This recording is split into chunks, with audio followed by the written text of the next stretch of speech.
Luego tenemos en los seguros patrimoniales, pues tenemos, ya no estamos hablando del valor del bien, porque no se amparan bienes específicamente determinados, sino estamos hablando del límite de cobertura, de hasta dónde se toma una cobertura. Eso es propio de los seguros patrimoniales. Se habla de límites, se puede hablar de sublímites.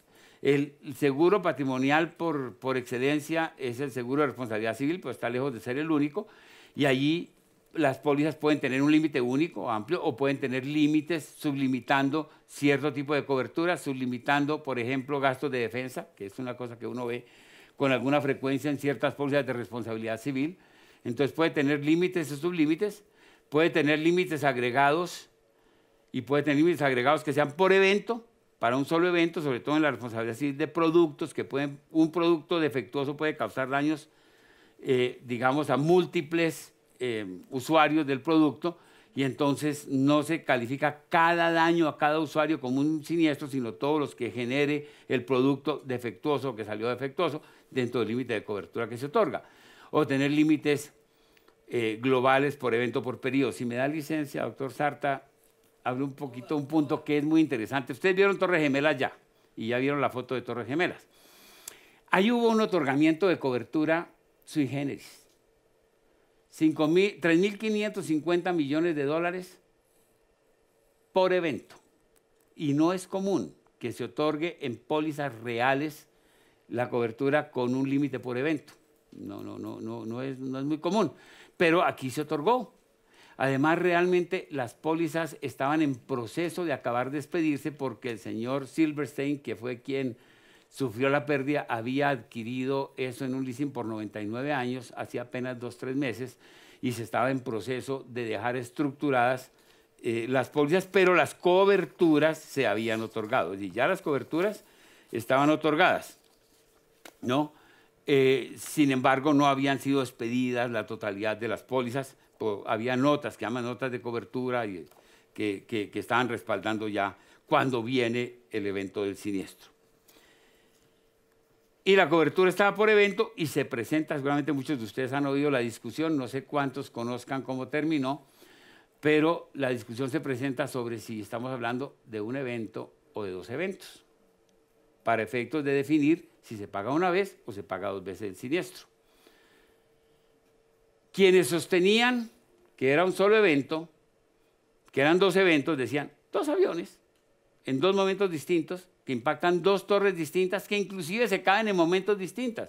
Primer evento, la primera torre, segundo evento, la segunda torre, aquí hay 2 eventos, me pagan aquí 3.550 y me vuelven a pagar 350 aquí porque son 2 eventos.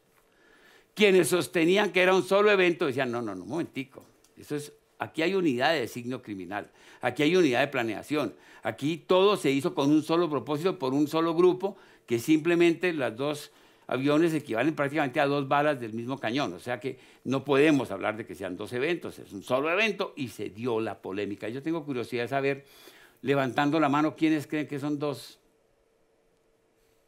¿Nadie? De verdad, o hago la pregunta al revés, si están tímidos, ¿quiénes crees que es un solo evento? Bueno, hay otros que están neutros, ¿no? Que la mayoría no levantaron ni para el uno ni para el otro. La polémica fue interesante, la polémica fue bien importante. Yo creo que aquí todavía estaríamos en tutelas y estaríamos tratando de ver cómo se iba esto en primera instancia en la parte probatoria. El caso quedó resuelto totalmente en el año 2007, ya, final y definitivamente. ¿Cómo se resolvió? Resulta que había un grupo de estos aseguradores, ¿no?, que estaban liderados por la Hartford Fire Insurance Company, 13 de los 24, ¿no?, que tenían una definición de evento en su cobertura. Ya estamos hablando de las definiciones. En la cobertura había otorgado porque está liderado y Hartford había puesto, que se llama la Will Proof, una cláusula que definía qué era evento. Y de acuerdo con la interpretación de lo que ocurrió en función de esa definición, era un solo evento. Y a esos 13 les dijeron, pagan una vez.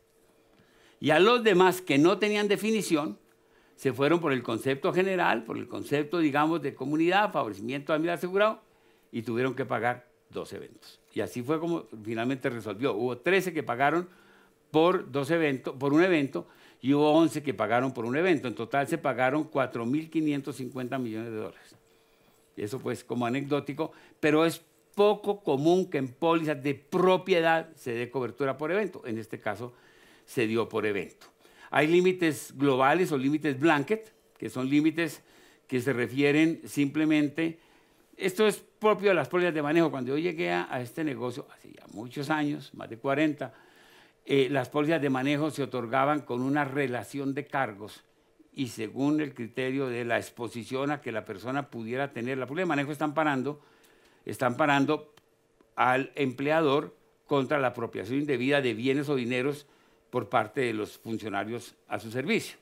Esa es la póliza de manejo. Y entonces hacía la relación y según fuera el cargo, se ponía una suma asegurada, en teoría, ¿no?, pensando en qué posibilidad tenía de defraudar. Eso era demasiado dispendioso, no tenía mucho sentido. Hoy ya no se otorga en esa forma, hoy se otorgan llamando blanket. Todos $1 millón, desde el mensajero hasta el presidente, si es que el presidente está amparado. A veces no lo está. En la que simplemente, pues en la tarifa se toma en cuenta el cargo. Es muy remoto que el mensajero pueda llegar a acceso a tener una defraudación de ese tamaño, pero se ampara bajo términos de coberturas blanket. Bien. Ese es límite de cobertura. Hay dos excepciones a que el asegurador tenga que pagar más allá del límite, y está dada por el artículo 1074 respecto de la obligación de evitar la extinción del siniestro. Porque si el asegurado incurre en costos para evitar la extinción del siniestro, esos costos, en la medida en que sean razonables, deben ser reembolsados también por el asegurador. Es decir, que no resulte diciendo que tengo la buena noticia de que le evité un siniestro de 10 millones y me gasté 15, ¿no? Entonces, hay pues parte de lo que sea razonable. Y la segunda excepción está dada por el 1128, que es en los seguros de responsabilidad civil, artículo 1128, que establece que los costos o gastos de defensa, algunas excepciones, se pagarán en exceso de la suma asegurada. Entonces, eventualmente pudiera indemnizarse hasta por el valor de la suma asegurada y tener que pagarse en exceso, aplicando el 1128, los costos de defensa. Ahí hay unas excepciones, pero ya sería entrar en el detalle del ramo.